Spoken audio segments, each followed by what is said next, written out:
नमस्कार, स्वागत है आपका न्यूज 69 में। मैं हूं आपके साथ अंकिता और बढ़ते हैं इस वक्त की बड़ी खबर की ओर।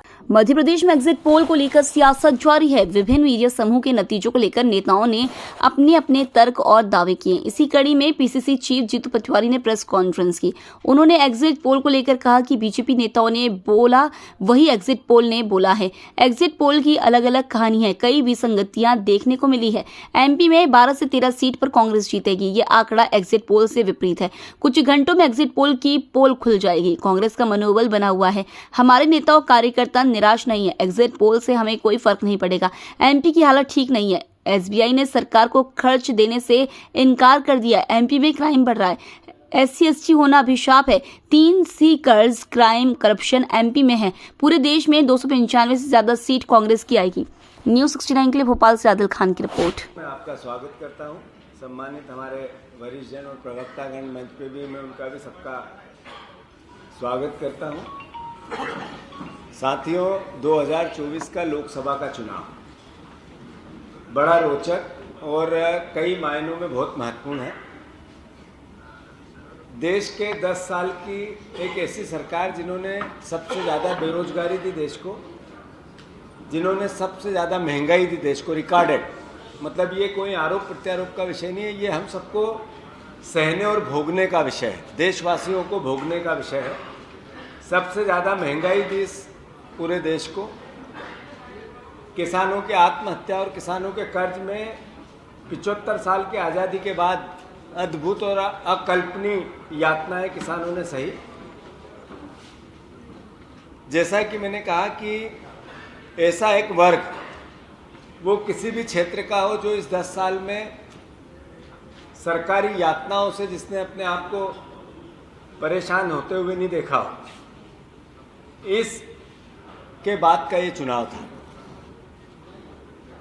साथियों, एक तरफ था कांग्रेस का घोषणा पत्र, जिसकी चर्चा लगातार विपक्ष और देश के प्रधानमंत्री करते रहे, देश की मीडिया करती रही, देश का आम नागरिक करता रहा और हम भी करते रहे। जिसमें हमने देश में बेरोजगारी समाप्त करने की बात करी, देश में हमने महंगाई को कम करने की बात करी, देश की अर्थव्यवस्था कैसे उठे इसको लेकर हमने अपनी कार्य योजना बनाई। हमने किसानों के दर्द को भी उस वचन पत्र में सहा और उसको सुधारने के लिए समाधान दिए। ऐसा एक क्षेत्र नहीं है जिसमें 5 न्याय और 25 गारंटियों की बात नहीं की हो, और उसी की चर्चा देश के प्रधानमंत्री, बीजेपी और मीडिया ने भी की।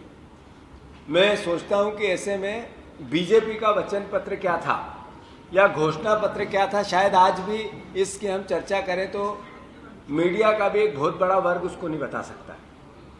मीडिया का एक भी किसी डिबेट में एक दिन, जिस दिन नरेंद्र मोदी जी ने और भारतीय जनता पार्टी ने बीजेपी का वचन पत्र देश के सामने इस बार रखा, उनके फोटोओं के अलावा 70 फोटो कुछ अखबार मीडिया में आए थे, उसके अलावा कुछ नहीं दिखा।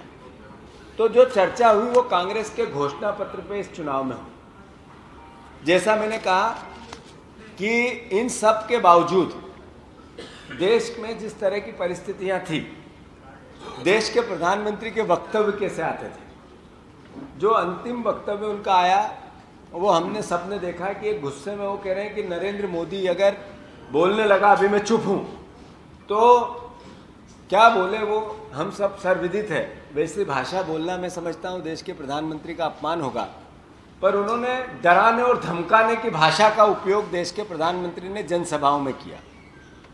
मांस, मछली और मटन से लेके मंगलसूत्र से लेके अंत में वो जैसे आखिरी में आए मुजरे पे, वो तो सबने देखा और सबने विचार किया। बीजेपी के लोगों ने भी विचार किया कि देश के प्रधानमंत्री की भाषा ऐसी नहीं हो सकती है। जो बीजेपी के नेताओं ने बोला वही हमारे एग्जिट पोल ने भी बोला। इसका मतलब यह है कि जो एग्जिट पोल बनाने वालों को लेके देश की एक भाषा बनी कि ये मैनिपुलेशन है, ये मोदी है, ये गोदी है, उसका एक बार फिर असर इस पूरी प्रक्रिया में दिखा।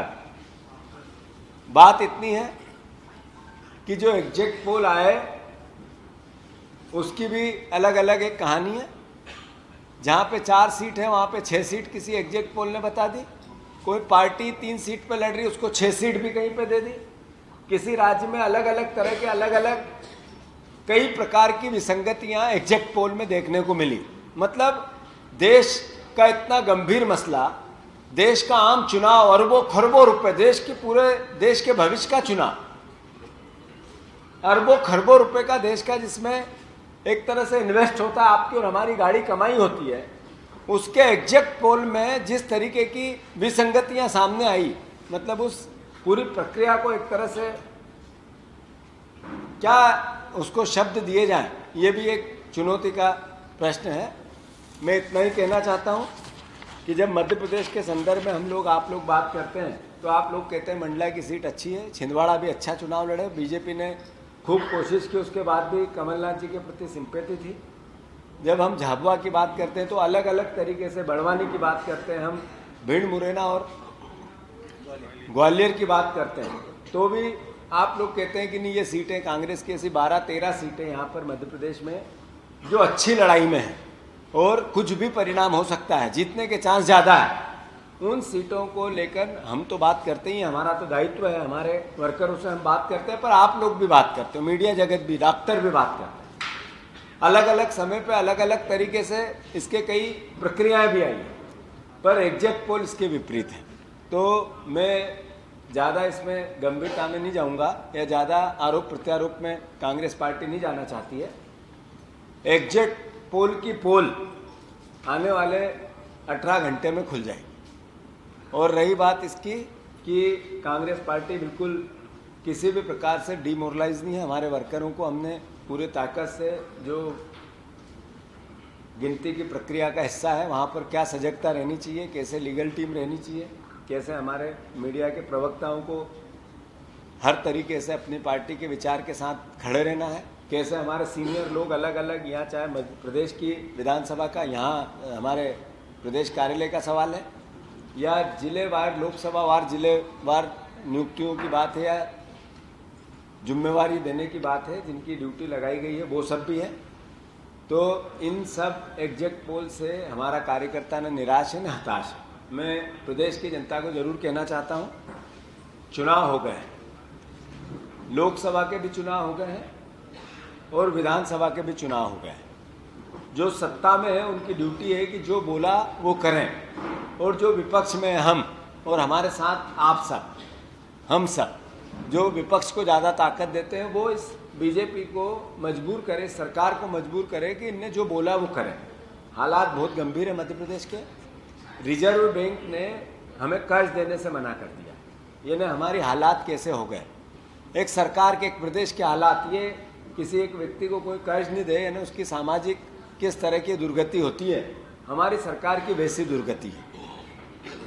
हमारे 3C में जब बार बार कहता हूं, तो जो क्राइम का अकल्पनीय और जिसकी कितनी निंदा करें उसकी कोई शब्द नहीं है उसके, उतना क्राइम या ST SC आदिवासी अनुसूचित जाति जनजाति का होना तो एक तरह से यहाँ एक अभिशाप हो गया। हर तरह की यातनाएं उनके साथ, कैसी कैसी यातनाएं जो कभी हम फिल्मों में देखते हैं, कहानियों में नहीं सुनते, वैसी यातनाएं। अभी सागर का घटनाक्रम है उसका उदाहरण, ऐसे कई उदाहरण है, उसकी अलग से बात करेंगे। 3C, ये क्राइम, कर्ज और करप्शन। आज ये आप लोगों ने सबने लिखा है कि सारे टोल पे पैसे बढ़ गए हैं। फिर हमने देखा अभी 2 दिन पहले, अभी मुझे कोई बता रहा था कि हर तरीके की महंगाई बढ़ाने की तैयारी फिर से तेज हो गई। मतलब हर जगह नगर निगम, नगर पालिका, वहाँ कैसे नगर पालिकाएं अपनी इनकम बढ़ाएं, इसके लिए टैक्स की प्लानिंग कर रही है। ऐसे ही मध्य प्रदेश शासन जो बजट लाएगा अभी, उसको लेकर भी अपना चूँकि उनको कर्ज अब मिलेगा नहीं तो आखिर चलेगा कैसे, तो वो जनता पर भार आने वाला है। तो इसकी तैयारी हो रही है अलग अलग तरीके से। तो हमारी सबकी, आपकी ड्यूटी है कि हम उस सरकार का असली चेहरा सबके सामने लेके जाएं।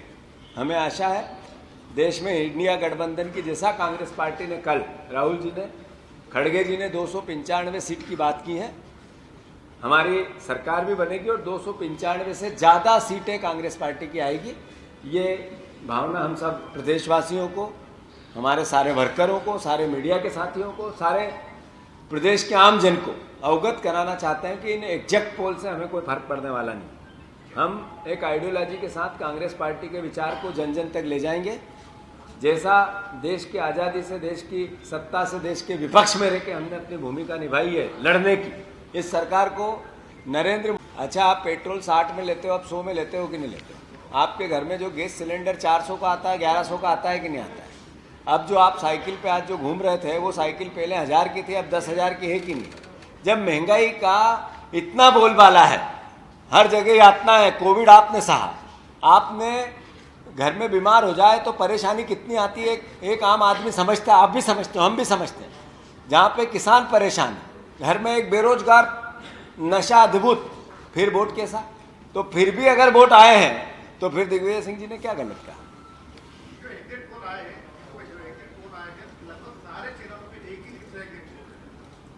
मैंने यही कहा कि देखो, हमारा चुनाव था जब तक भाषा अलग थी, चुनाव होने के बाद मैंने जैसा कहा कि मीडिया और विपक्ष एक होते हैं देश की सरकार को, प्रदेश की सरकार को सूझ सांवल में लाने के लिए, सही काम करने के लिए। ऐसे में मैं बार बार यही कहूँगा, क्यों शब्द आया ये गोदी मीडिया और मोदी मीडिया, क्यों आया? ये आना था क्या? नहीं आना था। इसके लिए ये सब इसके लक्षण हैं।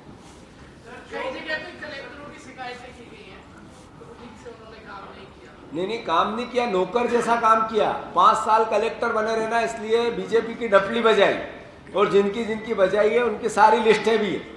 जो अधिकारी, जो कर्मचारी, जैसा जैसा उसने सत्ता में रह के उनके साथ न्याय नहीं होगा, विपक्ष में रह के भी न्याय कैसा होता है वो भी बताया जाएगा। अगर उनको पोस्टिंग अच्छी चाहिए और सही जगह पे बैठे रहना, इसलिए सरकार की तूती बोलना है, ऐसी कितने अधिकारी, कितने डीएम, जितने कलेक्टर जिन्होंने निर्वाचन आयोग के धर्म को नहीं निभाया, बीजेपी के धर्म को निभाया है, जैसे खजुराहो में, जैसे और जगह, इन लोगों को सही तरीके से इनसे निपटा जाए। सर, जो प्रत्याशी विजय रहे, चाहे वो दिग्गज हो या नहीं, उनका पार्टी में भविष्य क्या रहेगा? ये आपसे एक दिन बैठ के बात करके आपको पूरे उनके भविष्य के लिए चर्चा करेंगे। हाँ। इस खबर पर आपकी क्या है राय? हमें कमेंट सेक्शन में जरूर बताएं। तब तक के लिए धन्यवाद।